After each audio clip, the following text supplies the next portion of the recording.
राधे राधे। पूजा पाठ का लाभ प्राप्त करने के लिए तिलक का, माला का और आसन का विशेष महत्व होता है। देखिए, ब्राह्मण पुराण में आसनों का विशेष उल्लेख मिलता है कि हर पूजा का अपना एक विशेष महत्व होता है। पूजा के आधार पर भी आसनों का चयन किया जाना चाहिए। किस प्रकार की पूजा के लिए कौन से आसनों का प्रयोग करना चाहिए? रेशम, कंबल, मृग चर्म, काष्ठ और ताल पत्र का आसन शुभ माना जाता है। कुशा का आसन धार्मिक शास्त्रों के अनुसार कुशा नामक घास को भगवान के शरीर से उत्पन्न माना जाता है। कहते हैं कि इस आसन पर बैठकर जो व्यक्ति साधक और आराधना करता है उसे सर्व सिद्धि की प्राप्ति होती है। यदि कोई साधक मंत्र सिद्धि की प्राप्ति करना चाहता है तो उसके लिए कुशा का आसन इस्तेमाल करना बहुत शुभ माना गया है। कंबल का आसन, घरों में पूजा के दौरान कंबल के आसन का प्रयोग करना उत्तम माना जाता है। माँ दुर्गा, माँ लक्ष्मी, माँ हनुमान जी की पूजा करने के लिए लाल रंग के कंबल का आसन सर्वश्रेष्ठ माना गया है। मृग चर्म का आसन, मृग चर्म का आसन ब्रह्मचर्य, ज्ञान, वैराग्य, सिद्धि, शांति एवं मोक्ष प्रदान करने वाला होता है। यह सर्वश्रेष्ठ आसन है। कहते हैं कि इस आसन पर बैठकर पूजा करने से इंद्रियां संयमित रहती है व्यक्ति की। और बाघ चर्म आसन का भी विशेष महत्व होता है, क्योंकि यह आसन प्राचीन काल में सन्यासी योगी करते थे। भगवान भोलेनाथ की तस्वीरों में भी उन्हें बाघ चर्म पर विराजित दिखाया जाता है। मान्यता यही है कि इस आसन पर पूजा करने से अधिक समृद्धि की प्राप्ति होती है।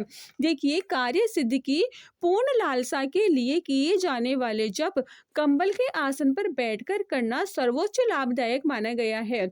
शमी, श्री पढ़ने, कंदब, खेर और कश्मीरी शाला, ये 5 प्रकार के आसन श्राद्ध और देव अर्चन के लिए शुभ माने गए हैं।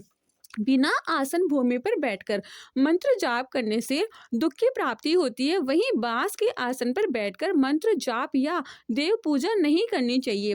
धार्मिक कार्यों में पूजा या जप के दौरान आसन का प्रयोग सदियों से चला आ रहा है। पूजा पाठ घर में हो या किसी देव मंदिर में हो, बैठकर पूजन करने के लिए हमें आसन का उपयोग हम करते ही हैं। शास्त्रों में हर प्रकार की कामना के लिए अलग अलग आसन बताए गए हैं, लेकिन नित्य पूजा करते समय कैसा आसन होना चाहिए, यह बात आज हम आपको बताते हैं।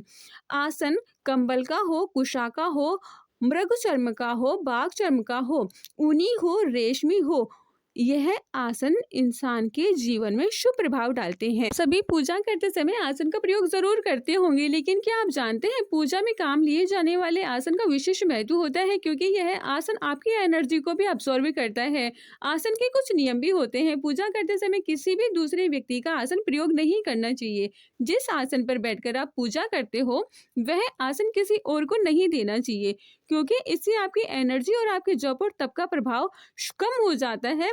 जिस व्यक्ति जिस माला से मंत्र सिद्ध करता है वह माला भी दूसरों को नहीं देनी चाहिए और दूसरों की माला को भी प्रयोग नहीं करना चाहिए, क्योंकि इससे व्यक्ति की हमेशा जो जप और तप करता है उसकी एनर्जी कम हो जाती है, उसका प्रभाव कम पड़ने लगता है। तो अपना आसन और अपनी माला अपने पास रखना चाहिए, वह दूसरे व्यक्तियों को नहीं देना चाहिए और दूसरे व्यक्तियों के आसन और माला को काम नहीं लेना चाहिए।